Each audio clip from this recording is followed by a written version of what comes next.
Hello, welcome back to the channel. This video is going to be about something a little unusual and it follows on from a recent experience that I've had. As I mentioned in several of the other videos, I've been buying Minolta lenses of various different flavours second-hand to fit on my adapter, which fits on my Sony A7R IV. And these lenses have all been relatively cheap. I've got quite a few of them now, probably about 8 or 9. The average price about £30, something like that, second hand. They're all sort of 1980s, 1990s lenses. And I've been reviewing them and sort of getting a feel for how good or bad they are. But I wanted to have a wider angle lens than the 28 to 85, the 35 to 70s, things of that range that I had.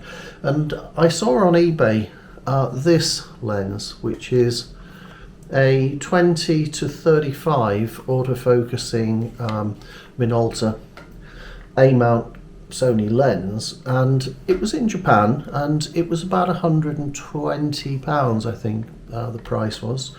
And I thought I'll get that because that lens looked really nice. It looked in excellent condition. It was described as really in good condition from a guy that clearly sells a lot of lenses because his eBay store had a lot of lenses on. And I bought a couple of lenses via Japan, not the same person but similar, and I've been very satisfied with them. And I got this lens because I don't know if it's going to be very easy to see, but it is in beautiful condition. It's like new, absolutely like new. The glass is absolutely spotless in the front, and on the back element in here it's also spotless. I got it on Wednesday. It arrived from Japan. I tracked it across with FedEx and it all arrived as expected, so I eagerly opened it up and thought, right, let's get a shot with it.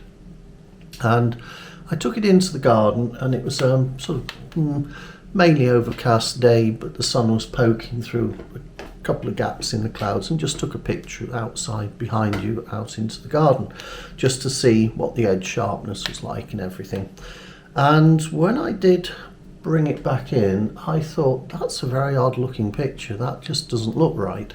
And it was massively hazy, and I started to look at the lens in more detail, and inside the back element, not the back element itself, but one of the lenses behind that, there was clearly, I thought it was mist or condensation because the package was very cold, and I thought perhaps I'll leave it an hour to warm up to room temperature, because it had obviously been on an aeroplane. It was a particularly cold day, and picked the lens up, it was cold, so I thought I probably opened it and it's got internal misting on the lens. So I gave it a couple of hours to get up to temperature, and it was still there. I thought, this isn't right. So I contacted the seller and said, I sent him the picture. I'll put the picture up now, but I sent him the picture and said this lens is faulty. I'd also taken a picture in very carefully into the back of the lens here, and you could clearly see with the light shining at the right angle exactly what the problem was. There was what appeared to be mist, but it wasn't mist, it was something else. It was discoloration which was affecting the image.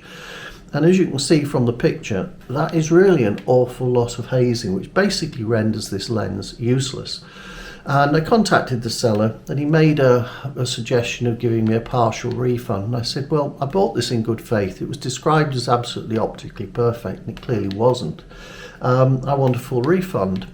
Anyway, long story short, this morning I got a notification from eBay that he'd given me a full refund and had said keep the lens, because if it's like I'd explained it was, there was not much point him having it back and putting me to the cost of shipping it to Japan.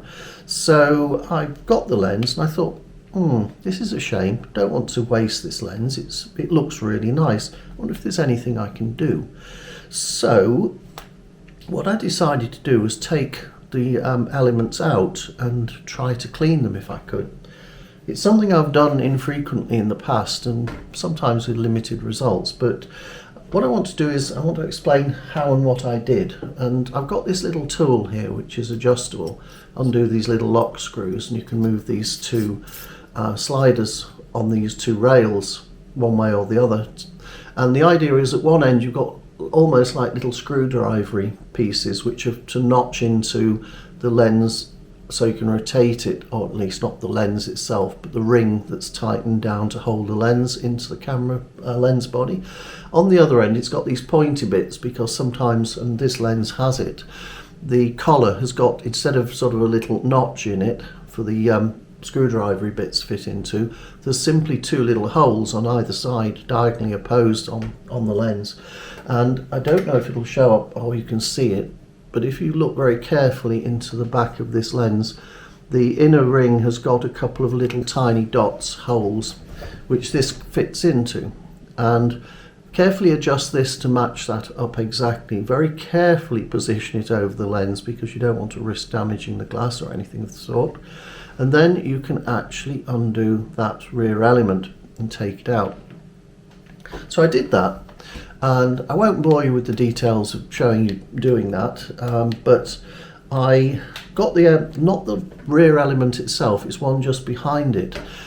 One side of it, which is flat, and the other side was slightly curved. The side that was flat had, I don't know, it was almost like oxidation. It wasn't liquid, it wasn't condensation as I'd thought. It was actually a film of something developed over the years.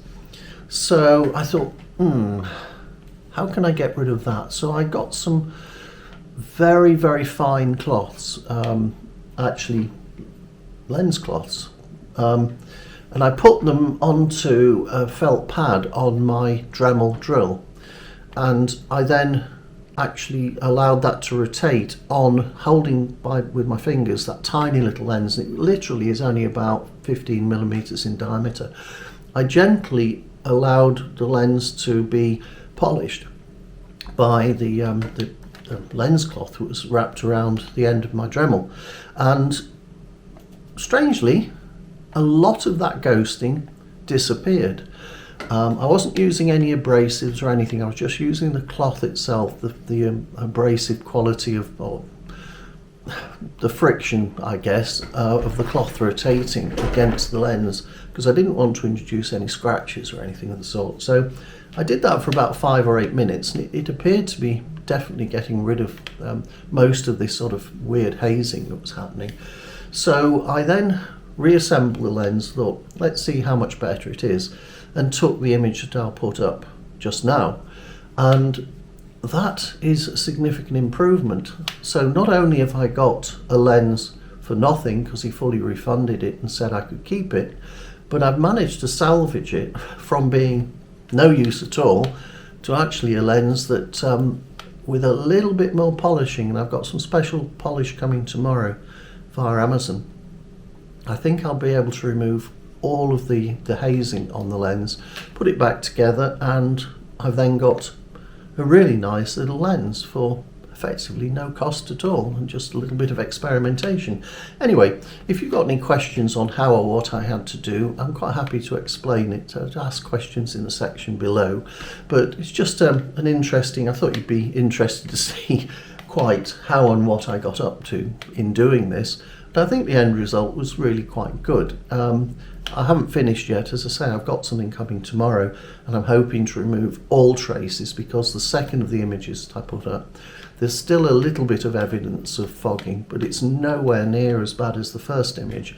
And I think clearly I'm on the right path. So if I just keep doing it a little more, I'll be able to get to the point that that intermediate element is clean enough to actually give me a really good little lens. Anyway, give it a thumbs up. It's an unusual thing for someone to show on YouTube, but I thought I'd just share it with you guys so that you can see that it is possible, if you're careful, to actually rescue a lens. Anyway, thanks for watching, and we'll see you on the next one.